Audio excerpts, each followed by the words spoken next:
திரு ராஜசேகர், எப்படி பார்க்குறீங்க வரக்கூடிய இந்த புகார்களை? இப்போ சில பின்னணி காரணங்கள் எல்லாம் சொல்கிறாங்க, எப்படி புரிஞ்சுக்கலாம் உங்கள் அடிப்படையில்?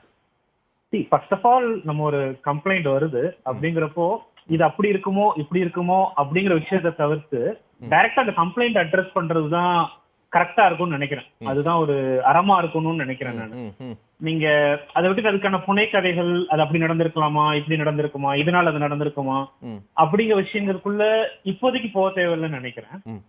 இன்னொன்னு, அந்த மீ டூ மூமெண்ட் அப்படின்னு ஒண்ணு ஸ்டார்ட் பண்ணப்போ அதை வந்து ஸ்ட்ரீம்லைன் பண்ணோமா, நம்ம இண்டஸ்ட்ரியை ஸ்ட்ரீம்லைன் பண்ணோமா, தமிழ் இண்டஸ்ட்ரி இல்ல ஒரு மலையாளம் இண்டஸ்ட்ரி, தெலுங்கு ஒரு வாட் இண்டஸ்ட்ரி ஸ்ட்ரீம்லைன் பண்ணோமா அப்படிங்கிறது தெரியல. மீ டூ மூமெண்ட்ங்கிறதே வந்து ஒரு பெண் தனக்கு நடந்த ஒரு அநீதியை வந்து சொல்றாங்க, அதுதான் வந்து ஒரு பேசிக் விஷயமா இருந்தது.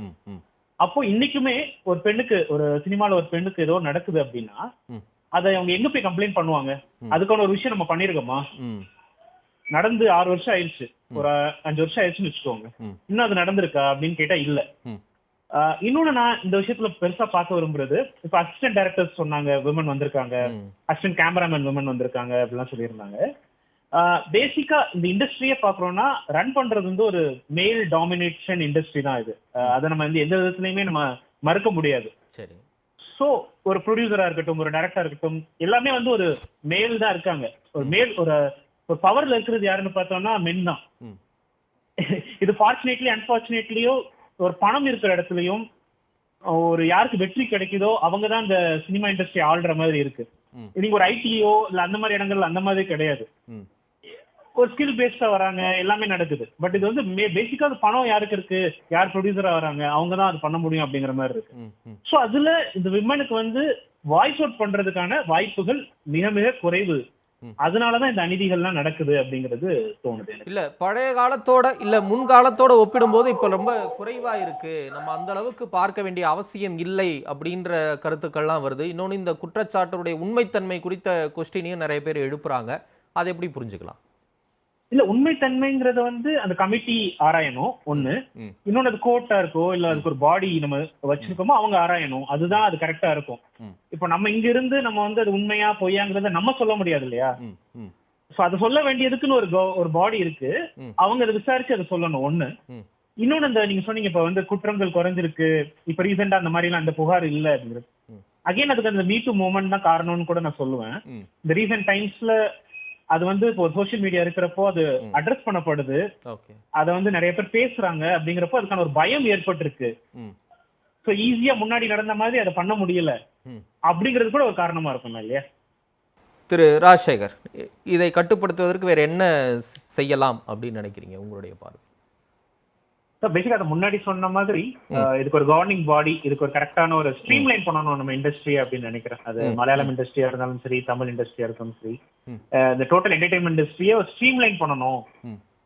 அதுக்கான கரெக்டான அத்தாரிட்டிஸ் நம்ம அப்பாயிண்ட் பண்ணணும். அது கவர்மெண்டே எடுத்து கூட பண்ணலாம், இல்ல நடிகர் சங்கமோ அவங்க வந்து கவர்மெண்ட் கிட்ட அப்ரோச் பண்ணி அதுக்கான ஒரு கமிட்டி ஃபார்ம் பண்ணலாம்.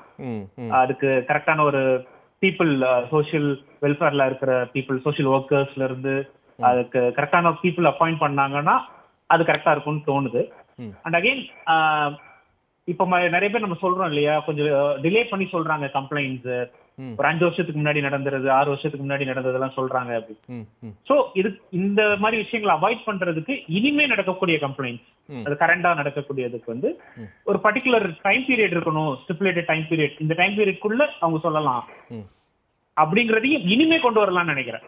இதுக்கு முன்னாடி நடந்தது அது எப்படி சரியா இருக்க முடியும்? ஒருத்தவங்க வந்து அந்த பர்டிகுலர் டைம் பீரியடுக்குள்ள தான் சொல்லணுங்கிறதே வந்து எப்படி ஒரு சரியான தவறுதான். ஆனா இப்போ அதுக்கான அந்த அவங்க சொல்லும் போது நீங்க நிறைய பேர் கேள்வி எழுப்புறீங்கல்ல, அதை நம்ம தவிர்க்க முடியாம இருக்கு. இப்போ நிறைய பேர் கேள்வி எழுப்புறோம், நம்ம மீடியால இருந்து அந்த மாதிரி சொல்றோம்.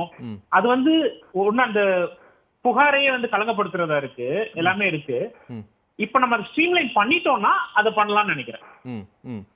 ஸ்ட்ரீம்லைன் பண்ணுவதற்கான, ஏன்னா மீ டூ வந்ததற்கு பிறகும் நிறைய அந்த மாதிரி புகார்கள் வந்து தமிழ்லையுமே நிறைய அரசல் புரசலாக வரும். இப்போ கேரளாவில் கமிட்டி அறிக்கை வந்திருக்கு. அப்போ இது எந்த அளவுக்கு ஒரு ஸ்ட்ராங் ஸ்ட்ரீம்லைனாக இருக்கணும்னு நீங்கள் நினைக்கிறீங்க உங்களுடைய பாயிண்ட் ஆஃப் வியூவில்? ஏன்னா இதெல்லாம் வந்து இந்த மாதிரியான புகார்கள்லாம் வருதுன்னா அப்போ அதுக்கு என்ன ஒரு ஸ்ட்ராங்கான ஒரு விஷயம் தேவைப்படுதுன்னு நினைக்கிறீங்க? இல்லை, அதான் மீ டூ மூமெண்ட் வந்துமே நம்ம ஸ்ட்ரீம்லைன் பண்ணலை. நீங்க பண்ணிருந்தீங்கன்னா நம்ம பேசலாம். நம்ம இப்ப அதை ஸ்ட்ரீம்லைன் பண்ணிட்டு தான் இந்த விஷயங்களை நான் பண்ணணும்னு சொல்றேன். ம் ம் ம் இது ஒரு எந்த ஒரு தொழில் நடக்கிற மாதிரி அதுக்குன்னு ஒரு புகார் அளிக்கக்கூடிய ஒரு இடம் இருக்கிற மாதிரி, நீங்க நம்ம ஒரு ஜிம்முக்கு போனாலே ஹெல்ப் லைன் ஃபார் விமன் அப்படின்னு சொல்லி நம்ம ஒண்ணு போடுறோம். ம் அந்த மாதிரி நம்ம சினிமா துறையில இருக்கா, ஷூட்டிங் ஸ்பாட்ல அப்படி ஒண்ணு நம்ம பண்றோமா, ம் அதுக்கான அவேர்னஸ் இருக்கா அப்படின்னா இல்லைன்னு தான் சொல்லுவேன் நான்.